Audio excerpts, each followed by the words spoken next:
What's up, everyone? You are tuned in to Three Questions and a Song, the podcast where the name says it all, except it doesn't.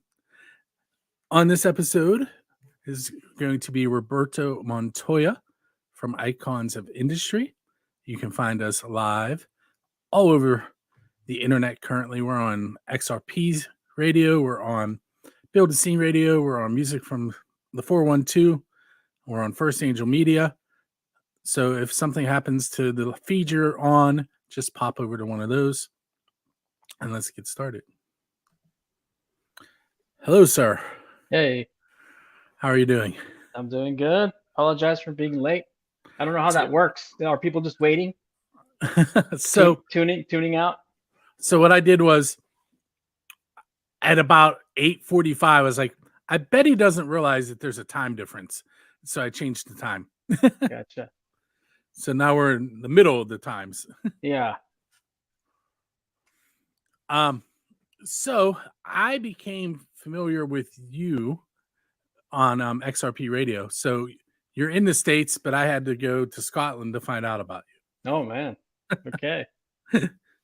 Not really. I listen to radio from Scotland, but so let's start out with, if I remember correctly, it's the band is you, and then you have people from all over the world that help play.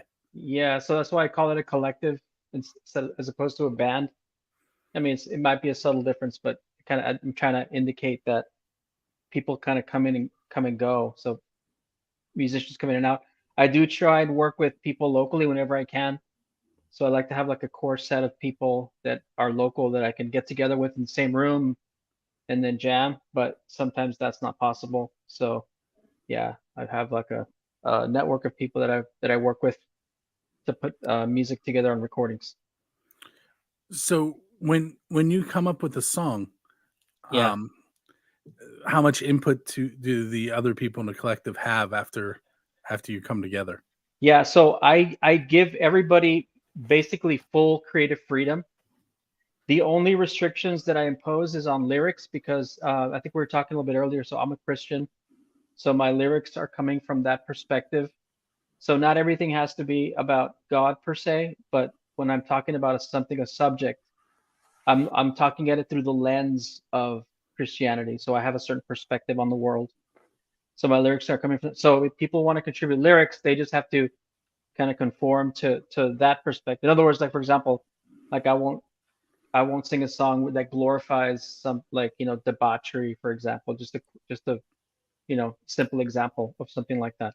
But other than that, musically, I really like when other people bring in their perspective because that I think adds another dimension to the sound as opposed to just me. For me, like a lot of solo people can do that. I mean, I could if I wanted to, I could play different instruments, but I think that will give it more of a one-dimensional sound. So I let people just do whatever they want. But then after everything's sent to me, when I'm putting a track together, I will edit and cut and move. For example, a keyboard player might send me his keyboard line all the way through the song, and I might not want the keyboard to come in until in the chorus, for example. So I'll just cut out that part, and then or maybe I'll move it around. So I do have, as a producer, putting the producer hat on, I'll do that. Yeah.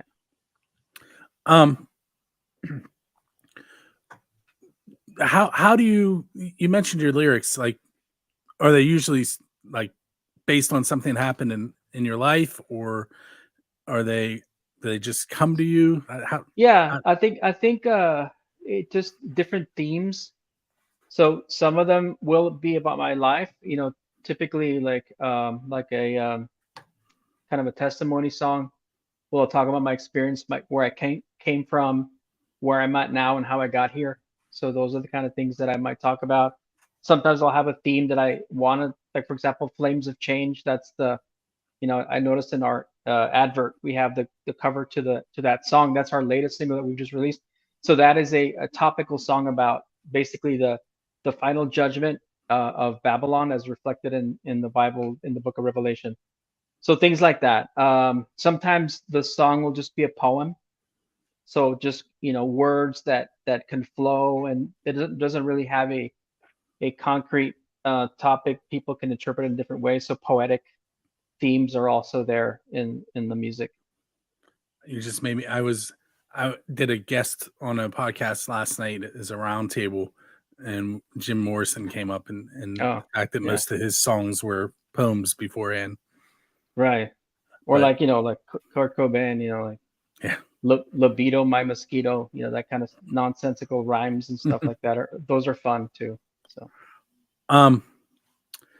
so now I'm going to move into what I call my I'm going to call it an odd question, but um, what is the best pizza you've had because you're a musician? because I'm a musician. Yes, so you have to link it to maybe Gotcha. when you're Oh, recording or that's at an a easy show one. or That's it. So right away to it comes Hoex Pizza on 6th Street in Austin. It's literally just like you're walking by a couple of different places and there's like a wall and there's a window and it's a hole in, and it's called Hoex Pizza. So when I'm downtown 6th Street, performing or doing a show there, like that's always a stop. And Rapalo's is another one. But yeah, I just off the top of my head, Hoex, because it's called Hoex Heavy Metal Pizza. oh cool. And they're always playing heavy metal music when you're up there ordering. You can hear music. And as a matter of fact, I discovered a couple of bands by walking up there to order a pizza, and then I'm like, oh, who's that? And then they tell me who the band is, and I'm like, oh, cool. And I had never heard, and it kind of catches my ear. So yeah, that would be my answer to that. I just a few years ago when I right after I picked up the name Build the Scene, because I was running under AK Music Scene, which you can still access, but there was a group of people from Austin that came here to Pittsburgh and basically took a look at our music scene and came up with this real thick document that I only read part of about what Pittsburgh needed to do to fix their music scene. Yeah. But Build the Scene's website is actually loosely based on the Austin, Texas website. They're Oh, really? yeah. Okay. I went there and that's what I used as inspiration. So there's a pretty vibrant music scene there, right? Yeah. Yeah. I mean, some would argue that there isn't, right? Well, So that happens here yeah, too. yeah. So I got here around 1998, the end of 1998. It was billed as the live music capital of the world, right? And I think it still is. So I have a background in computers and music. So when Austin hit my radar, like, oh, that's cool. Austin has tech, Austin has music. So when I got here, I really started to plug into the scene. And I don't know, maybe it's because I don't go out as much, but it seemed like there was more going on live music wise here in Austin. And maybe it was, obviously COVID slowed some of that down, but yeah, Yeah, it there's definitely had there's an a effect scene, here. but there's a scene for sure. I mean, there's a good scene. There's metal here. There's a lot of like blues and country as well. That's not really my thing. And lately I've been getting into a lot of electronic music. So I don't know if you caught any of that stuff that I'm doing. So I'm working on that's under my name. If Roberto Montoya, that's a solo. So I have a different profile with a different type of catalog that I put out on my own solo kind of brand, so to speak. And it's electronic. So I've been getting plugged into the electronic music scene here in Austin.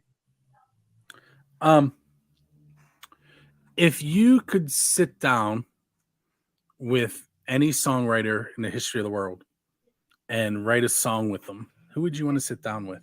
In the history of the world, huh? Yep. So Wow. anyone living or dead, basically. Yeah. I would say King David would be my pick. I don't know if you've heard of King David. Are you talking about from the Bible or Yeah. The King David. He wrote all the Psalms, right? So he wrote, and those are actually songs. So I would love to hear, it mentions in the scripture about different instruments like the 10-string lyre and different exotic type of instruments. And I would just love to hear what that sounds like, and his voice, his voice would actually cast out demons and stuff like that. So I would love to sit down with King David and do a jam. I think that's the furthest back we've ever gone. So this next one, I'm being metaphorical. I think that's the word I want. Mm. So what I'm really asking you before I ask the question is, what is a goal you haven't reached? But the way I'm going to ask it is a little different.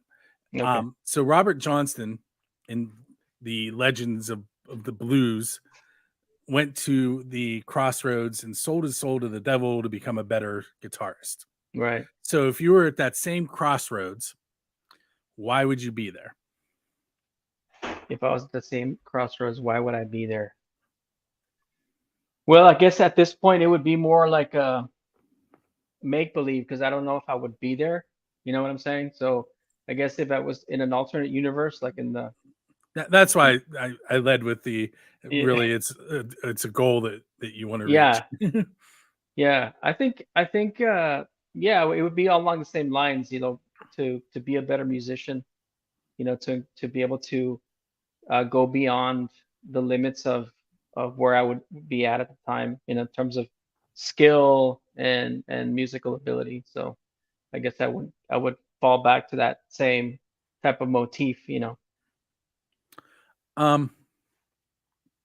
So you can. We're going to stick with that, alive or dead. You're going to sit down for dinner with Yeah. 4 people. One of them has to be a musician, and the other 3, there are no caveats. You can pick whoever you want. Yeah. Who would you want to sit down and have dinner with? Oh, Now, keep in mind, they're all going to be with you at the same time, so you Yeah, may not yeah. want to pick people that'll clash. Maybe you do want to pick people that'll clash. That's true. It'll be more fun. Wow, that's an interesting question. So I think who would I pick? It's escaping me right now. Let's say one has to be a musician, the others don't have to be musicians. Correct. So I would say maybe Beethoven for the musician. I would just like to hear his stories and kind of hear something from his experiences. Maybe Newton would be one. Who else would be one? What do you think Yeah. Newton would think if we told him that everybody thinks an apple fell and hit him? Yeah, right. Da Vinci would be another interesting person. Now, of course, none of them probably speak English, but let's see, one more, two more, one more. One more. Let's see, maybe Burt Reynolds. If he shows up, I'm going for a ride in the train. Yeah. You kind of help me segue into the next question. Okay, so you're leaving a show. Yeah. And as you're leaving, you notice there's a DeLorean sitting there with its door open and a flux capacitor in the back seat. Yeah. Which means you can borrow it because you can bring it back the exact same time. Nobody will know you had it.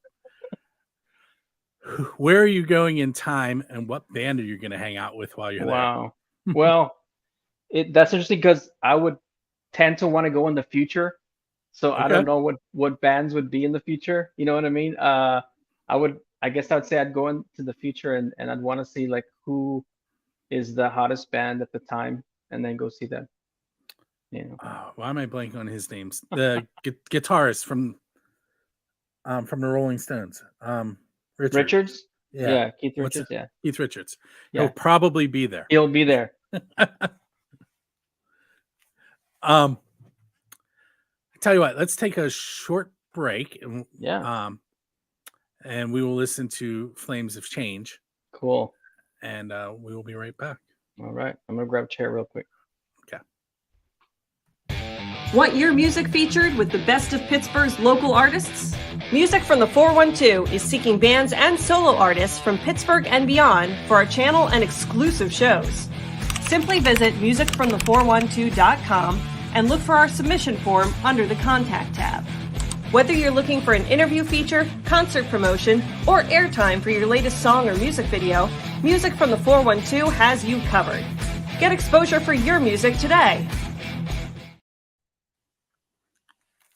Oh, it flip-flopped us. Did it? It did. There. Hey, so you already told me us what the song was about, so Yeah. we'll move on from that. Okay.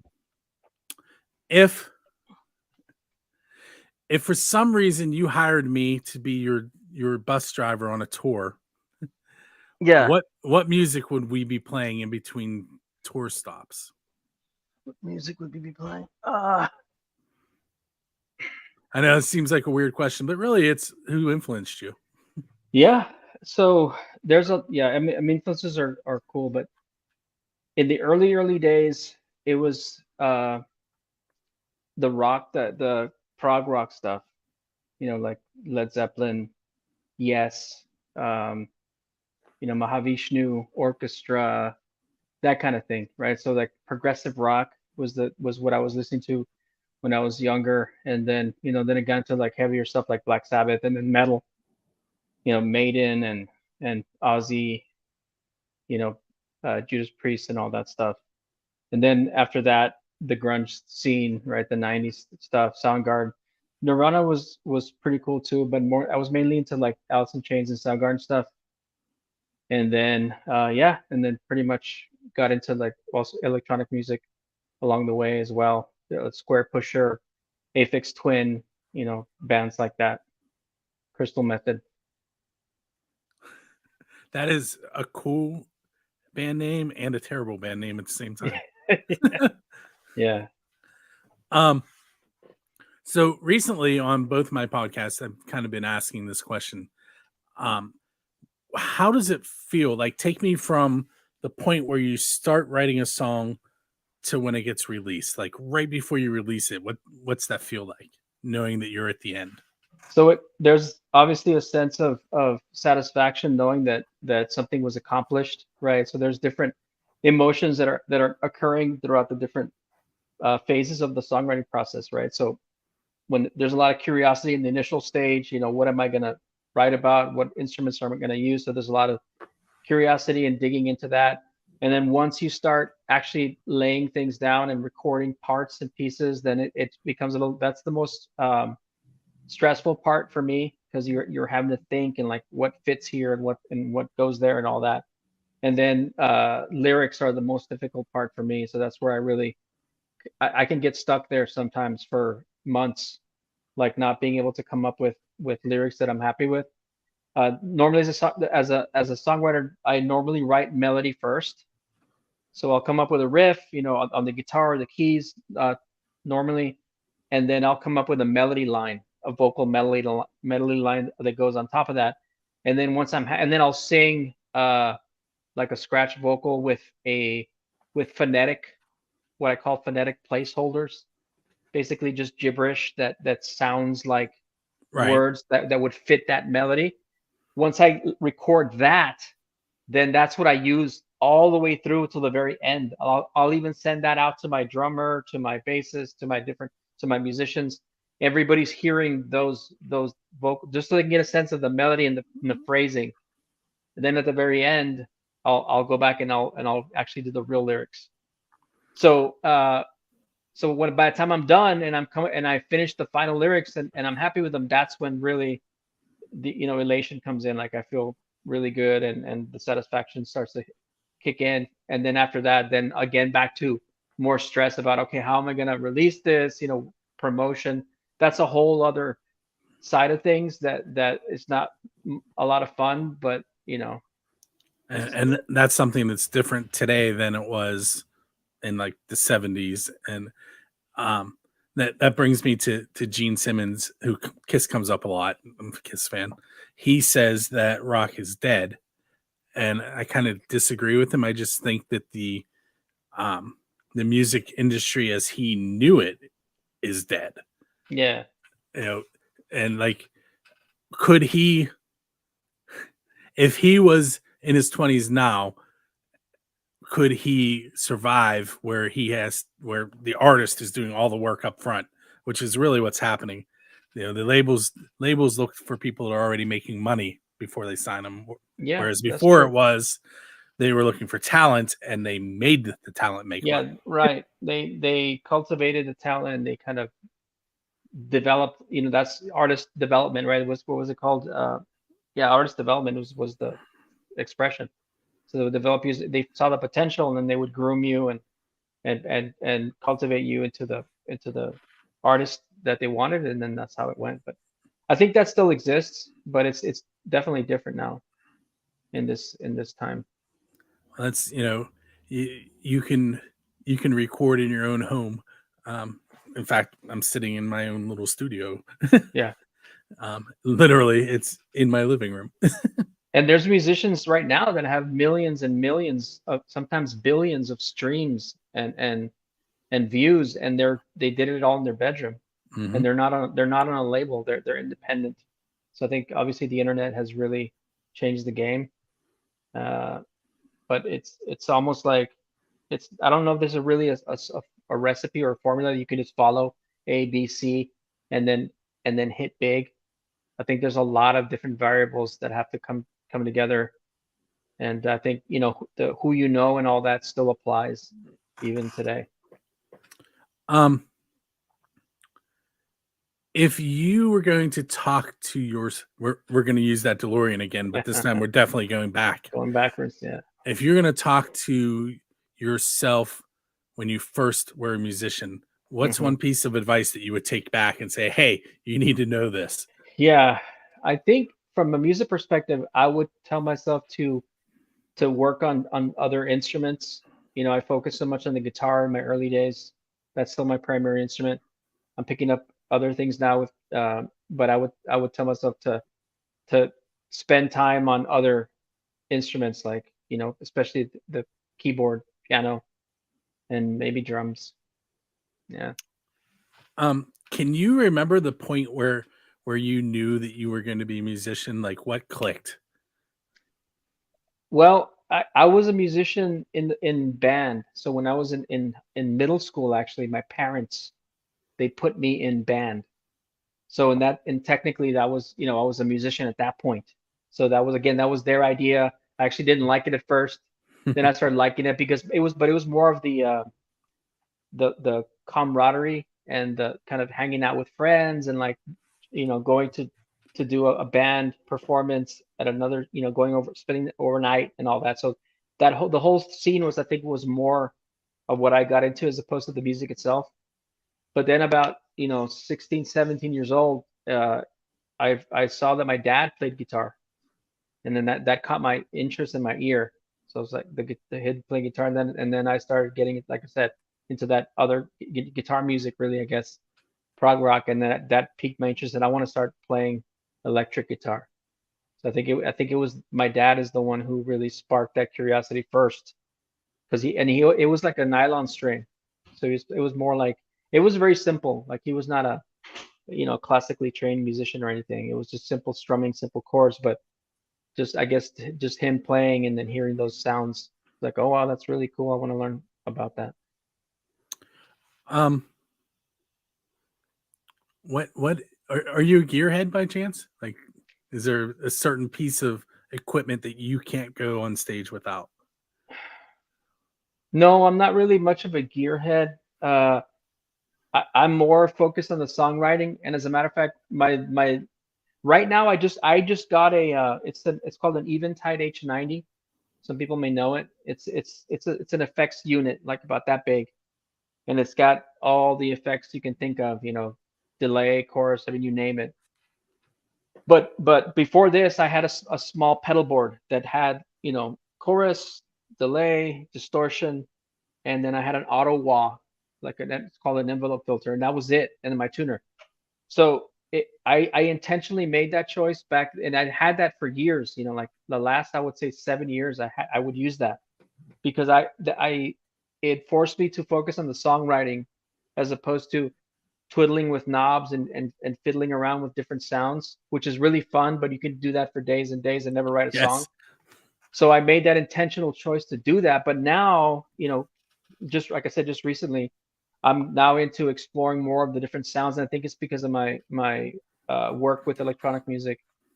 I just put together a rig. I might show you right now if I get my laptop and kind of show you where I'm sitting right here, and I've got my keyboard, I've got the effects unit right here, I've got a MIDI controller, and I've got my setup. I was actually jamming right before we got on on the phone to on the podcast to talk about everything. But yeah, that's so now I'm more into like figuring out, okay, what kind of fun, pieces of equipment can create interesting textures. Yeah. I've been doing a lot of not the song part of it, but a lot of dealing with technology recently. We are setting up a podcast studio at Music from the 412, and Cool. so that was last Friday. We were working on that, and then today our new Roku channel app has been released, and That's awesome. you are going to be the first new podcast that's uploaded. What? Nice. So you'll be able to go back and watch it after the fact. Mm-hmm. Nice. Do you have a Roku? Yeah. Hold on. Let me turn on this light here. I'm kind of it got dark all of a sudden. I got my window open and now it's getting dark outside. Is that better? Mm-hmm. Okay. Yeah, I do have a Roku. Yeah. So, once I actually edit the video in, it'll go up on the app is just Music from the 412. Cool. And you'll look for the 3 questions in a song series, and it'll be in there. Nice. Probably later tonight or tomorrow. All right. Cool. We literally just released it today. All of the season 1 episodes from Music from the 412 were already on there, and so you're going to be the first official upload since it was released. Very cool. Let's see, we have about 3 minutes. What can I ask you? Did we play the song? I don't know if did we play the music? I didn't, because the social media will mute it. But I'm going to edit it in. So it'll be on the piano playthrough will be where the commercial was. Okay, cool. Is it? Yeah, go ahead. Well, let's get this out of the way. Where can you be found on the internet so the listeners and viewers can find you? Yeah, so for Icons of Industry, it's iconsofindustry.org. So if you go there, you just go there, and that's that's the main page, and then from there, there's links to YouTube, Spotify, Bandcamp, the whole thing, Instagram, and all that. So that's for Icons, and then my solo stuff, I'm only right now on Instagram and on Bandcamp. So it's R Montoya 512, as in the Austin area code, R Montoya 512 at Instagram. That's where I'm at for IG stuff. And then you just look for Roberto Montoya and on the Apple Music and Spotify and all that stuff, and you'll find me there. It's like I said, that's more of the electronic stuff. But very cool. Yeah. And what do you have coming up next? Are you releasing music? Well, I was going to talk to you. Yeah. I was going to mention, so I don't know if you could play a clip of. I've got 2 new tracks that I'm working on for Icons of Industry. I'm planning to release them as a split single, 2 songs as a single, called Heavy Locust. So the title track, Heavy Locust, is going to be a very heavy guitar driven track with synthesizer. I think it's going to be reminiscent of that old school prog, odd meters. It actually has 4/4, 5/4, 6/4, and 7/4 time signatures all in one song. And I could talk a little bit about time signatures, but so that's Heavy Locust.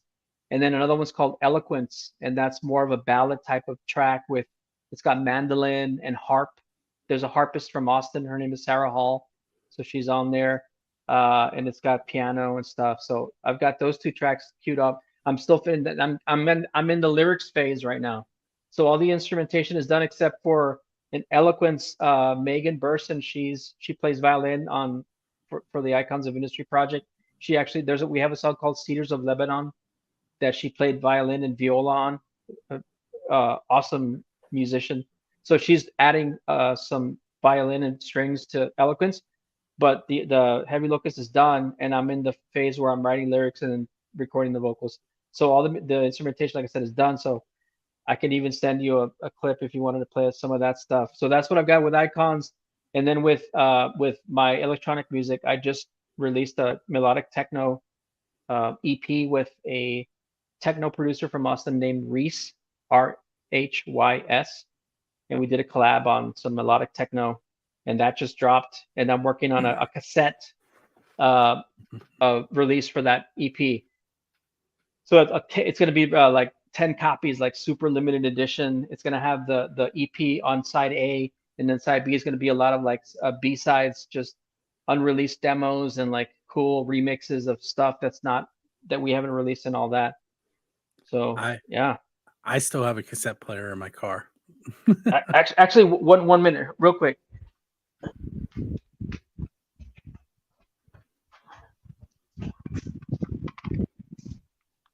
All right, I'm back. Check this out. Can you see this? Yes. So this is the prototype. So this artwork is done by an artist named Mitchell, Final Micho on Instagram. He did the custom. That's like a cartoon version of me and Reese, right? And it's all he did this layout. That's so really this is just a prototype. This is like the tape's gonna be purple, but that's just a Sony that I grabbed that was the similar color just to get a sense of what it'll look like. But it's in production right now, so again, that's coming out. And yeah, I got some other synthwave stuff that I'm doing. Very cool. We are definitely over time. Are we over time? Okay, yeah. Sorry. But don't hang up. I'm gonna talk to you after we go off the air. All right. I want to thank you for coming on episode 102. And we're going to talk off the air about getting that music and putting in rotation. So everyone who was tuned in or is watching this or listening to this, make sure you go to iconsofindustry.org. Look up, it was R Montoya 512. Yeah, and Instagram. On Instagram. Yeah. And go to buildascene.com and you'll be able to find all the information that was on this episode.